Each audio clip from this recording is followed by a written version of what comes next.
Hi guys, my name is Leila and I did my experimental research paper on Greenspace health. I wanted to investigate if green spaces affect mental health in urban areas. I had some background information knowing that green spaces have a positive psychological impact on its individuals. Members use their natural environment for recreational activities, physical activities, and meditation. I also knew that green spaces act as natural noise barriers, separated from construction, traffic, and overwhelming noise levels. To formulate this experiment, I used my observations, community interviews, personal and peers noise measurements, and external research articles.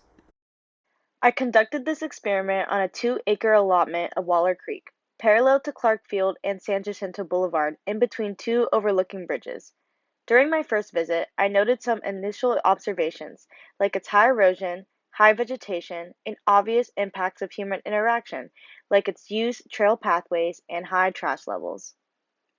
Next, I sought to gain a new perspective on green space from different individuals, asking them questions on their attitudes on their outside environments. I interviewed a college friend who lives on campus with its high urbanization, but with his dorm near the Turtle Pond and Waller Creek. Then I talked to my dad, who lives in the rural area of Spring Branch, Texas, as his quiet retirement home. Both of them revealed how natural spaces improve their well-being as an escape from the busy city scene and its peaceful qualities. On February 2nd, I extended my observations by filling out a human impact assessment form, measuring green space, trail, and amenities qualities.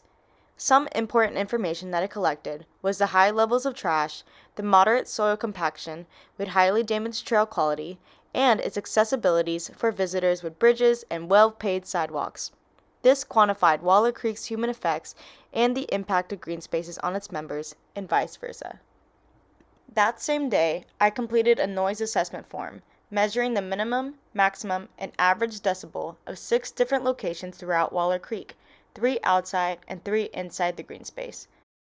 I monitored the decibel for a 2-minute time period, holding the microphone away from me and making sure to stay as still and as quiet as possible. To further build this data, I utilized 2 other forms from my peers to not rely solely on my own. This noise collection measurements contributed more quantitative information related to green spaces' impacts on human life, specifically on a psychological level. I then converted this data into Excel, separating the decibels of inside and outside the green space into 2 columns.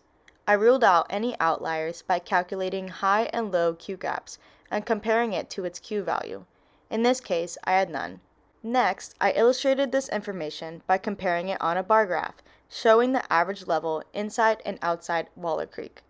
While this graph shows that outside the green space has a higher average, the t-value of 0.4811 does not reveal enough statistical evidence to reject the null and say they are significantly different. My peers' data had similar conclusions. To conclude, my results reveal some important information related to the impact of green spaces on individuals' well-being. First, my community interviews show that some people do value the environment that they live in and that it has an effect on how they navigate or enjoy their life. These interviews are in the right direction in understanding if green spaces have any particular effects within its members' neighborhoods.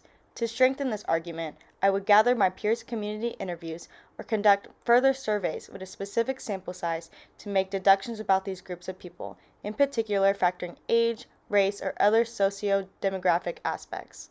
In addition, my human impact assessment form shows how individuals treat and use Waller Creek. There was an apparent human interaction throughout this green space, from its disturbed trail quality, high count of litter, and parked cars nearby. While this data does not relate directly to particular green space impact, these obvious signs reveal how regularly this area is utilized. This offers a new direction on instead how increased visitation could impact the green space, and I could strengthen this idea by filling out additional assessment forms over the course of the 4 weeks, instead of relying on one observation from one day. Similarly, my noise assessment measurements also reveal somewhat of a relationship between noise levels from outside and inside the green spaces. There were higher noise level averages between mine and my peers' data, probably increased by surrounding traffic, construction, and human conversation. Despite this, our t-values demonstrate that this is not enough statistical evidence to say that there is substantial difference between inside and outside the datasets. To strengthen this, I would redo the noise level data at least 3 more times throughout the course of the 4 weeks, instead of again relying solely on a one-day measurement. Overall, this collection of data steer and relate to each other by Greenspace use, satisfaction, and noise levels. However, I do not have enough knowledge to make any definite conclusions. I simply did not take enough data specifically on Greenspace psychological impact, and I had too many variables for an overly broad idea.